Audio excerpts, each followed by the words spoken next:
저도 제 성적을 모릅니다. 예, 은혜 가운데 강도사고시를 잘 봤습니다.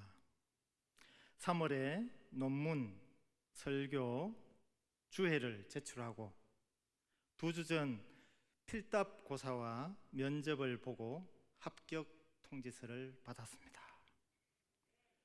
담임 목사님과 원로 목사님 또 장로님들과 성도님들의 기도에 감사드립니다. 면접도 중요하거든요. 면접도 한 과목의 시험인데 하나님께서 저에게는 특별히 이웃교회, 여기서 제일 가까운 교회, 우리 교회에서 목사님을 저의 면접관으로 배정해 주셔서, 누군지 아시죠? 제일 가까운 교회. 예. 참 편안한 마음으로 축복받으며 면접을 받습니다. 담임 목사님 중심으로 잘 하라고. 그럼 합격이거든요. 은지를 줍니다. 원래 이 면접관은 성적표를 다 갖고 있거든요. 그런데 대답 못할 그 신약적인 거를 물으면은 대답 뭐 하잖아요. 제가 부족합니다. 내년에 다시 오겠습니다. 이걸 유도하는 거고, 잘하세요. 담임 목사님 중심으로 하면 합격했는 거거든요. 오늘 설교는 강도사고시에 제출한 논문을 가지고 설교문으로 바꾸어 준비해 보았습니다. 분량이 35페이지인데요. 다 아마 집에 못 갑니다, 오늘. 그래서 일부만 소개하려고 합니다. 논문 제목은 총회에서 정해주는데요. 원래 제목이 이렇습니다. 포스트 코로나 시대에 예배와 신앙 회복을 위한 개혁주의적 대안을 논하시오 입니다. 성도님들은 무슨 말인지 하나도 모르겠죠? 저도 잘 모르겠더라고요. 그냥 자꾸 읽으니까 담임 목사님 설교 생각나고 교수님 수업했는 거 생각나서 기도하면서 그렇게 기록한 기억이 있습니다. 이 내용 중에 교회의 변천사 부분만 오늘 성도님들과 함께 나누어 보려고 합니다. 논문이라 좀 딱딱하거든요. 그래서 열심히 들어주시겠죠? 예, 그럼 시작해 보겠습니다. 오늘날 우리에게 교회라 불리는 공동체는 어떠한 기원과 역사를 가지고 있을까요? 인류는 불순종의 범죄로 하나님과 함께 하던 에덴 동산, 에덴 성전에서 쫓겨나게 되었습니다. 하나님은 계시지 않는 곳이 없으시지만 유한한 인간에게 특정한 방법으로 특정한 장소를 택하셔서 몸소 자신을 우리에게 계시로 나타내 보이셨습니다. 믿음의 조상 아브라함을 갈대아 지역에서 가나안 땅으로 부르셨을 때 아브라함은 그의 발이 움직이는 곳곳에서 하나님께 제단을 쌓았고, 장차 성전이 세워질 장소 모리아 산에서는 자신의 아들을 제물로 바칠 정도로 하나님께 신실하게 제단을 쌓은 우리의 영적 믿음의 선조였습니다.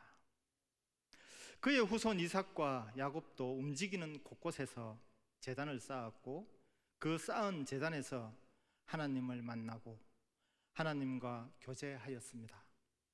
요셉 이후 이스라엘 민족은 이집트에 종살이하면서도 그들의 신앙을 이어갔고, 모세를 통한 출애굽의 여정 가운데 시내산에서 하나님으로부터 율법을 수여받았으며, 장차 성전의 기본 형태인 하나님의 성막 설계도를 통하여 성막을 완성하였습니다. 성막 안에는 하나님의 십계명 돌판인 언약궤를 안치하고, 이제 이스라엘 민족은 이 하나님의 성막을 중심으로 살아가게 되었습니다. 이스라엘 백성들은 죄를 지을 때마다 이 성막에 나아가 하나님께 죄를 고하였고, 대제사장은 1년에 한 번 지성소 언약궤 위 속죄소에 동물의 피를 뿌림으로 백성들의 죄 용서를 구하는 율례를 시행하였습니다. 이처럼 구약 성경에 나타나는 성막의 히브리어 표현들을 살펴보면 미식한 야훼, 오헬 모에드, 미크다시, 코데시, 벳 야훼 등 다양한 표현들을 사용하고 있습니다. 이는 모두 성전의 개념으로 이해할 수 있습니다. 마침내 하나님이 약속하신 가나안 땅에 입성한 이스라엘 민족은 많은 전쟁을 하게 되었는데요, 막강한 군사력을 가진 블레셋과 같은 이방 민족과 전쟁을 할 때에 하나님의 언약궤를 앞세우고 전쟁을 하였습니다. 어떤 때는 승리하였고, 또 불량한 제사장들이 언약궤를 메고 그냥 하나의 무기로만 언약궤를 인식하고 메고 나갔을 때는 패하거나 심지어 언약궤를 빼앗기기도 하였습니다. 이제 빼앗긴 언약궤는 이스라엘로부터 격리되어 성막 따로 언약궤 따로 분리되어 방치된 채 수십 년이 흘러갑니다. 이스라엘의 정치 체제는 하나님을 중심으로 한 정치 체제입니다. 왕이신 하나님의 다스림을 받아 나라를 정치하는 것입니다. 더 정확하게 말씀드리면 하나님의 율법의 조문에 의해 다스려지는 정치 체제인 것입니다. 우리 담임 목사님께서도 지난 주간에 미국을 몇 주 다녀오셨는데요, 미국의 나라가 세워질 때 헌법을 만들잖아요. 헌법을 만들 때 하나님의 율법을 기초로 해서 기도하면서 세워진 나라가 미국입니다. 이스라엘도 율법에 의해 다스려지는 나라인데, 이스라엘의 초대왕 사울은 자신이 왕이 되었을 때 하나님의 언약궤를 찾지 않았습니다. 그는 하나님의 뜻대로가 아닌 사람의 생각과 하나님의 율법을 적당히 혼합하여 다스리는 정치를 하였던 것입니다. 그러므로 그는 하나님께 온전히 쓰임받지 못한 왕으로 성경에 기록되었습니다. 반대로 사울의 뒤를 이어 이스라엘의 왕이 된 다윗을 보십시오. 그는 왕이 되자마자 제일 먼저 하나님의 언약궤가 어디 있는가 하고 찾았고, 언약궤를 모셔올 때 바지가 내려가도록 춤을 추며 기뻐하였고, 자기가 다스리는 정치 현장의 한가운데 하나님의 언약궤를 모시고 정치를 한 것입니다. 자신은 하나님 나라에 단지 쓰임받는 사람이요, 이 나라를 다스리는 분은 하나님이십니다 라고 하는 신앙의 표현인 것입니다. 성경은 이러한 다윗의 모습에서 다윗은 하나님 마음에 합하였다고 기록하고 있습니다. 그리고 하나님은 이러한 다윗에게 너의 후손 중에서 왕이 끊이지 않을 것이라고 언약을 해주십니다. 훗날 그는 하나님의 언약궤를 더 잘 모시고자 성전을 짓고자 하였으나 하나님은 그가 아닌 그의 아들 솔로몬에게 성전 건축을 허락하셨습니다. 이제 더 이상 이스라엘은 이동하지 않아도 되는 고정된 유일한 하나의 장소인 예루살렘에 오직 하나뿐인 성전을 짓고 하나님의 언약궤를 안치하게 되었으며, 그 시대는 이스라엘 역사상 가장 번영하는 시대가 되었습니다. 당시 솔로몬의 성전 봉헌식 때 올렸던 감사기도가 성경에 기록되어 있습니다. 하나님이 참으로 사람과 함께 땅에 계시리이까 보소서, 하늘과 하늘들의 하늘이라도 주를 용납하지 못하겠거늘 하물며 내가 건축한 이 성전이오니까. 주의 종과 주의 백성 이스라엘이 이곳을 향하여 기도할 때에 주는 그 간구함을 들으시되 주께서 계신 곳 하늘에서 들으시고 들으시사 사하여 주옵소서. 이처럼 이스라엘 민족에게 있어 성전은 그들의 신앙과 정치의 중심이었고, 하나님은 그의 택하신 백성을 보호하시고 복주시는 하나님이었습니다. 그러나 안타깝게도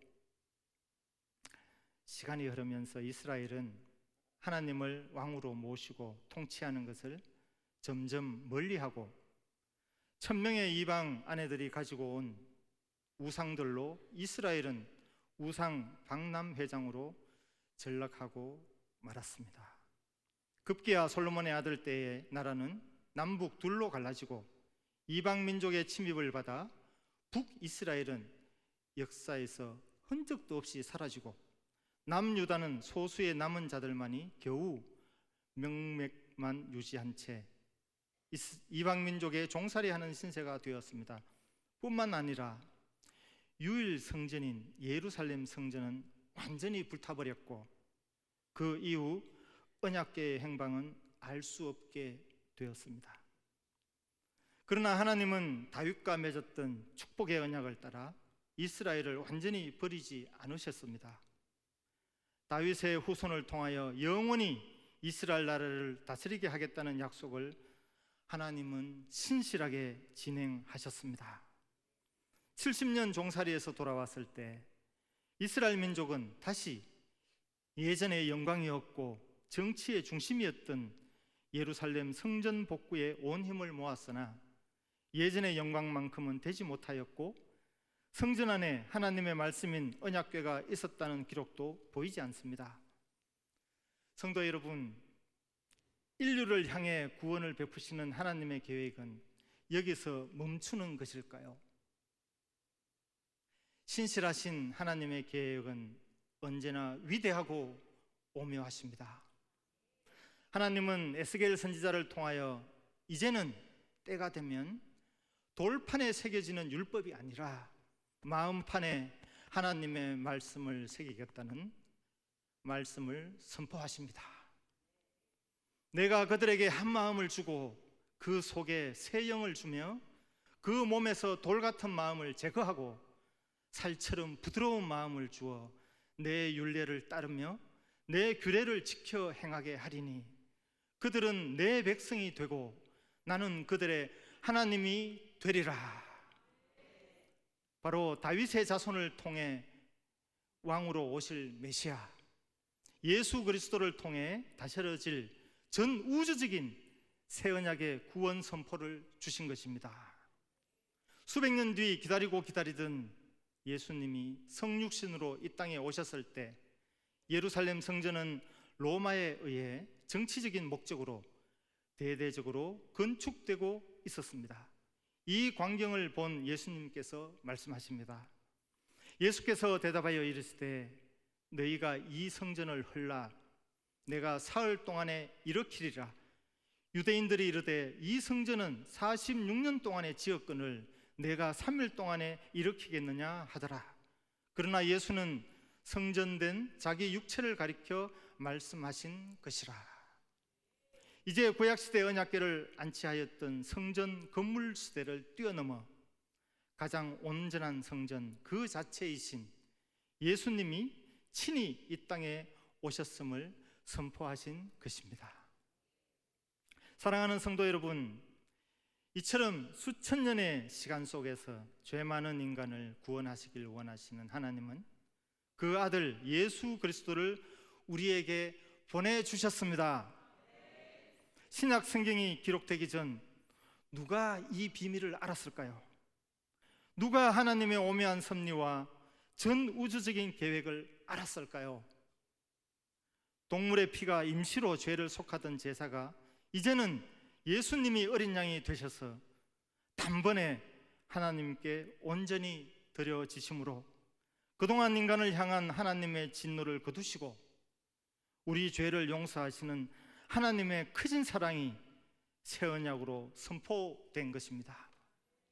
이제 우리는 성전된 예수 그리스도의 죽으심과 부활을 통하여 그를 믿는 사람은 성령 하나님을 모신 성전으로 주님을 모신 성전으로 새롭게 지음받게 되었습니다. 사람에게는 버림받아 되었으나 하나님께는 택하심을 입은 보배로운 산돌이신 예수께 나아가 너희도 산돌같이 신령한 집으로 세워지고 예수 그리스도로 말미암아 하나님이 기쁘게 받으실 신령한 제사를 드릴 거룩한 제사장이 될지니라. 성전의 기초석이 되시는 주님과 연합한 성도가 함께 모여 성전인 교회를 이루었다는 선포입니다. 구약에서 돌단을 쌓았던 그 돌, 예수님의 무덤을 봉인했던 그 돌, 그러나 이제는 부활과 생명의 돌이신 그리스도와 연합한 우리가 바로 성전, 곧 교회라는 산돌이 된 것입니다. 옆으로 축복 한번 하겠습니다. 성도님이 성전입니다. 성도님이 교회입니다. 우리가 교회입니다. 이렇게 주님으로부터 시작되고 탄생한 초대교회가 2000년 전 이 지구상에 최초로 세워졌습니다. 그리고 수많은 피를 흘리며 이룩한 종교 개혁을 통해 우리 개신교 장로교회가 예수 그리스도와 진리와 기둥의 터 위에 새롭게 세워졌습니다. 우리나라에는 1885년 봄 미국 장로교에서 파송된 언더우드 선교사가 입국하였고, 이듬해 1886년 우리나라 사람 노충경 씨가 언더우드 선교사로부터 최초로 세례를 받았습니다. 또 이듬해인 1887년 최초의 장로교회인 세문안교회가 언더우드에 의해 세워졌습니다. 그로부터 불과 14년 뒤 언제죠? 1901년 무슨 일이 있었습니까? 이 말 하고 싶어가지고 이때까지 읽었거든요.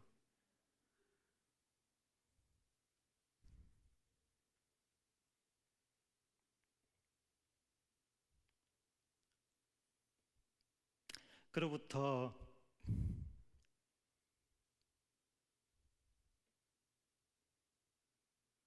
불과 14년 뒤 1901년 봄 언더우드 선교사로부터 뿌려진 복음의 씨앗이 이곳 시골 한 모퉁이, 전기도 들어오지 않는 동네, 호롱불 아래서 무슨 뜻인지 온전히도 알지도 못했을 성경 찬송을 펴고 초가에서 예배했을 이곳에 상모교회라는 이름으로 이렇게도 아름다운 주님의 교회가 세워졌습니다. 실로교회라는 이름으로 초대교회 교회가 세워진 지 약 1900년의 긴 시간을 관통하여 이루어진 하나님의 크신 은총의 현장인 것입니다. 여기까지 서론이고요. 이제 본문으로 들어가겠습니다. 오늘 본문을 함께 읽겠습니다. 같이 읽겠습니다. 그의 안에서 건물마다 서로 연결하여 주 안에서 성전이 되어 가고, 너희도 성령 안에서 하나님이 거하실 처소가 되기 위하여 그리스도 예수 안에서 함께 지어져 가느니라. 아멘. 함께 지어져 가는 것. 사랑하는 성도 여러분, 우리가 건물을 지을 때 한쪽 면만 계속해서 지어 올릴 수는 없습니다. 왼쪽, 오른쪽, 앞쪽, 뒤쪽 같이 균형을 맞추어서 쌓아 올려야 하는 것입니다. 눈이 쌓여 교회에 올라오는 성도가 힘들까? 손에 빗자루를 잡는 집사님의 손에서, 성도들의 식사를 위해 푹푹 찌는 주방에서 땀 흘리는 권사님의 이마에서, 내 아이도 키우기 힘든데 남의 아이 붙들고 씨름하고 축복하는 주일학교 선생님의 사랑에서, 받지 않으려는 전도지를 자존심을 내려놓고 2번, 3번 뒤따라가며 권하는 전도팀에서, 장애인들의 휠체어를 실어 나르며 콧노래를 흥얼거리는 집사님의 핸들에서, 온종일 순방하며 병문안하는 교역자들의 구두 발걸음 소리에서, 악기로 목소리로 찬양을 준비하는 찬양팀에게서, 새벽을 깨우며 기도제단 쌓는 성도들의 기도에서, 늦은 밤 창가로 새어 나오는 담임 목사님의 희미한 방 불빛에서 우리는 모두 하나인 성전 구미상목교회 됨이 자랑스럽습니다. 초대교회 교부 키프리안누스는 이렇게 말했습니다. 교회를 어머니로 여기지 않는 자는 하나님을 아버지로 여길 수 없다. 어머니는 생명을 잉태하는 몸입니다. 누가 뭐래도 어머니는 내 편이 되어주시는 어머니입니다. 이 땅에 예수 그리스도가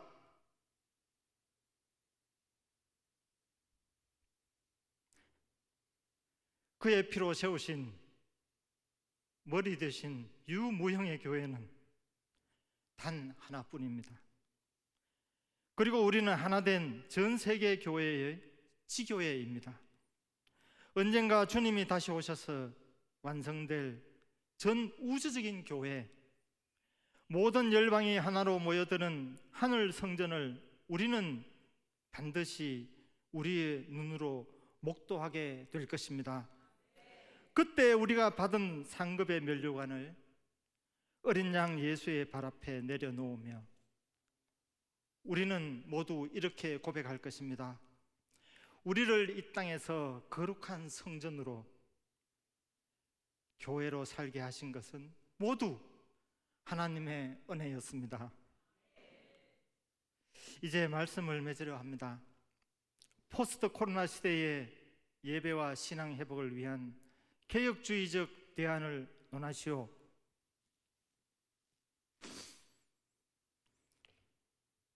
대안은 하나님께 있었습니다.